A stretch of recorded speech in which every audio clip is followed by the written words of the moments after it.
আসসালামু আলাইকুম। আমি আজকে আপনাদেরকে রাইস কুকার সম্পর্কে কিছু বিস্তারিত কথা বলবো এবং কি রাইস কুকারে অনেকের বিল বেশি আসে, মানে রাইস কুকার চালালে কারেন্টের বিল বেশি আসে, এটা অনেকে বলে। আসলে কী কারণে কারেন্টের বিলটা বেশি আসে সেই বিষয়টাও নিয়ে কথা বলবো।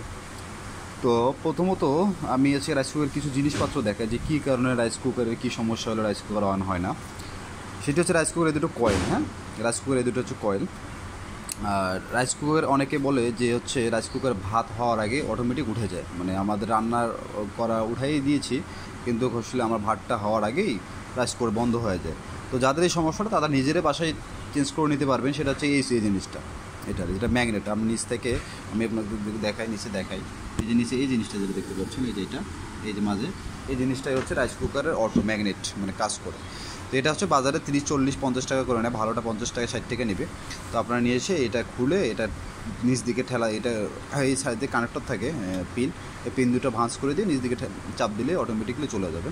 তো এটা নিজেরা চেঞ্জ করে নিতে মেকারের কাছে নেওয়ার দরকার হয় না, মেকারের কাছে নিয়ে গেলে 30, 40, 100-150 টাকা নিয়ে নেয়।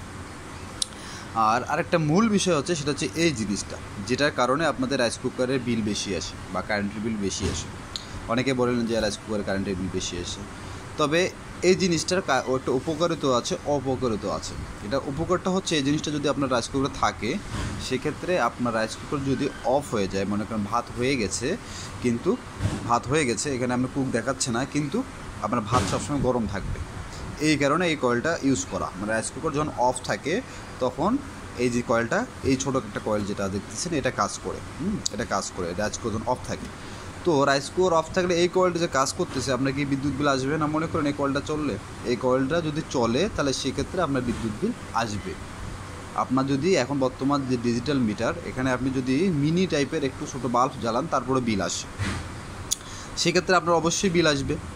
এখন করণীয় হচ্ছে আপনাদের একটা, সেটা হচ্ছে রাইস কুকার ভাত হয়ে গেলে রাইস কুকারে যে প্লাগ থাকে, রাইস কুকারে যে 2 পিন প্লাগ থাকে, এই প্লাগটা আপনারা কানেকশন থেকে খুলে ফেলবেন, অবশ্যই খুলে ফেলবেন। তাহলে হচ্ছে এই কলটা চলবে না, আপনার রাইস কুকারে বিল আসবে না। আর যদি আপনাদের মনে হয় যে না, বিল বেশি আসুক, আমি ভাত সবসময়ের জন্য গরম রাখতে চাই, তাহলে সেক্ষেত্রে আপনি এটা লাগা রাখতে পারেন, সেক্ষেত্রে আমার কোনো বাধা নেই। কিন্তু এই জন্য এই জিনিসটা সব রাইস কুকারে দেওয়া হয়। এগুলো দামি রাইস কুকার, এটা সুইচ দেওয়া আছে। অন্যান্য রাইস কুকারগুলো হচ্ছে সুইচ দেওয়া থাকে না, এটা দেওয়া থাকে। তো হচ্ছে এই হচ্ছে বিষয়।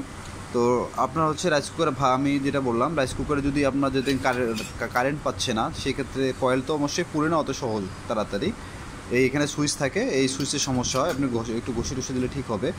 আর যাদের হচ্ছে রাইস কুকারে ভাত হওয়ার আগেই উঠে যায়, তাদের জন্য এই সমস্যাটা, তারা এই জিনিসটা চেঞ্জ করবে। তাহলে হচ্ছে আপনার রাইস কুকারে ভাত হওয়ার আগে এটা হচ্ছে উঠে যায়, এটা ম্যাগনেট তো এই ম্যাগনেটটা নষ্ট হয়ে যাওয়ার কারণে এই সমস্যাটা দেখা দেয়। আর পাশে যেটা দেখতেছেন, এটা হচ্ছে আপনার হিটসিং কয়েল। এটা হচ্ছে আপনার যখন হচ্ছে রাইস কুকারটা অফ থাকবে তখন এই জিনিসটা চলে।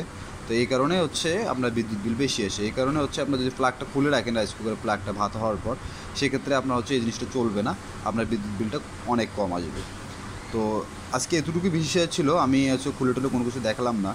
তো আপনারা অবশ্যই বিল সাশ্রয় করার জন্য প্লাগটি খুলে রাখবেন, তাতে আপনারও লাভ, অত জাতিরও লাভ।